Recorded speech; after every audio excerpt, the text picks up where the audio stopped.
Ada orang pergi haji nih, melihat Ka'bah nangis, ya Allah Ka'bah. Lalu kemudian memeluk Ka'bah, ya Allah, nangis. Yang tadi kata orientalis itu, kenapa kok hanya batu mereka menangis? Jawab saudara-saudara, betul Ka'bah ini batu, tapi ini bukan sembarang batu. Ini adalah Baitullah, rumahnya Allah Subhanahu wa Ta'ala.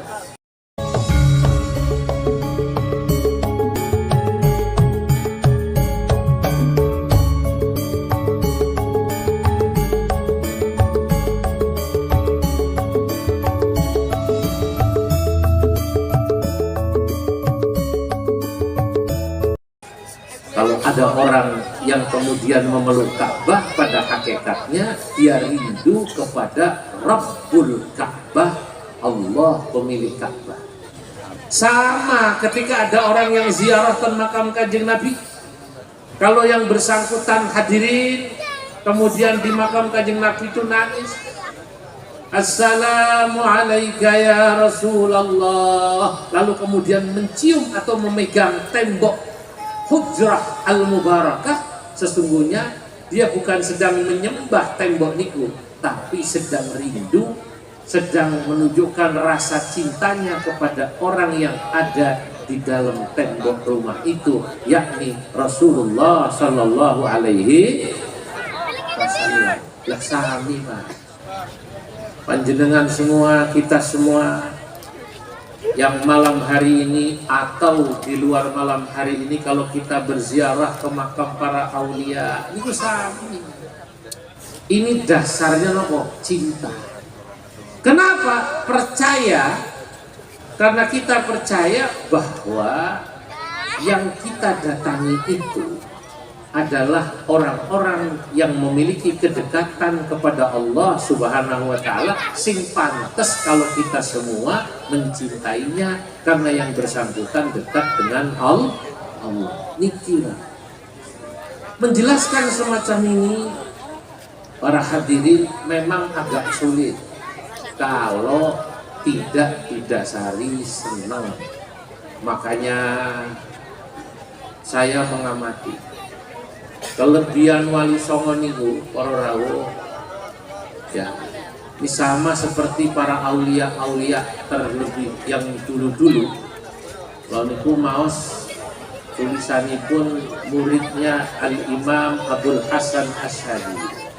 Imam Abul Hasan Asyadili niku ada murid namanya Syekh Abdul Abbas Al-Mursi, dan juga nanti punya murid namanya Imam Ibnu Athaillah Al-Iskandari.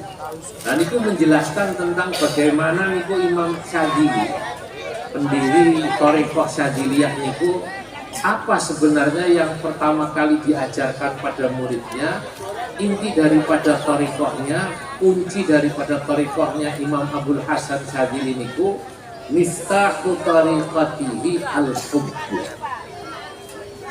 Para wali jaman riyen niku, para rawuh Bapak Ibu, nomor satu, sing pertama wong kuwi seneng dhisik. Seneng dhisik karena apa? Karo Gusti Allah.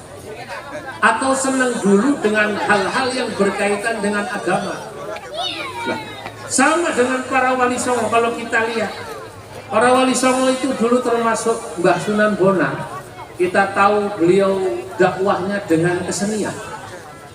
Kenapa kok dengan kesenian? Wis sing penting masyarakat seneng sik karo agama. Ini yang mahal. Menjelaskan bahwa supaya masyarakat senang sama agama dulu, nomor satu, itu yang paling penting. Tadi tidak menjelaskan agama sing ruwet-ruwet.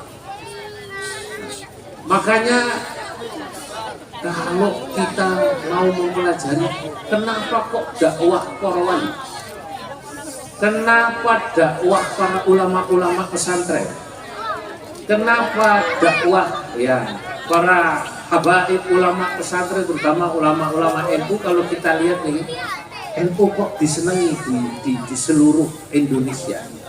Bapak Ibu, kula alhamdulillah nih pengurus NU, kula saking PBNU yang termasuk di PBNU yang paling rajin keliling, Mas. Alhamdulillah, saya nyaris sudah rata nih keliling Indonesia. Saya bisa mengatakan apa yang disampaikan survei oleh beberapa lembaga survei, bahwa katanya warga NU itu di Indonesia pakai survei yang optimis adalah 60% dari penduduk muslim Indonesia. Itu survei optimis. Itu surveinya Alfara kali Kompas. Kalau pakai survei yang pesimis 52%. Masih tinggi, Pak. Jadi kalau Islam atau penduduk muslim di Indonesia ini saat ini 230 juta, maka ya kalau 50%-nya saja sudah 100, ya kan? Kuranglah 140 juta. Lah kenapa kok NU ini disenangi? Kenapa Wali Songo dakwanya disenangi? Ya karena bisa menjelaskan Islam itu dengan menyenangkan, bukan menyusahkan dan menakutkan. Asy-syari'atu adlun kulluha rahmatun kulluha masalih kulluha. Dalam hadis Nabi katakan, ad-dinu yusrun wa la yushadda hadzal dina illa ghalabah. Gampangannya agama iki lho ora angel, gampang. Maka kalau ada orang menjelaskan bahwa agama itu sulit, dia akan kalah dengan penjelasannya dia sendiri. Makanya Islam alhamdulillah cepat di Indonesia, dakwah Wali Songo. Sama NU niki alhamdulillah cepat disenangi, Pak, ten seluruh Indonesia. Kula niku kalau mengukur ukurane niki daerah NU nopo mboten gampang. Biasanya pertama saya dengar dari masjidnya itu ada sholawatan nopo mboten, terutama subuh.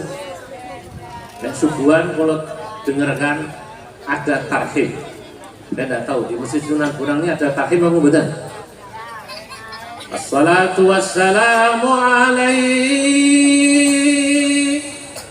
ya imam al-mujahidin ya Rasulullah.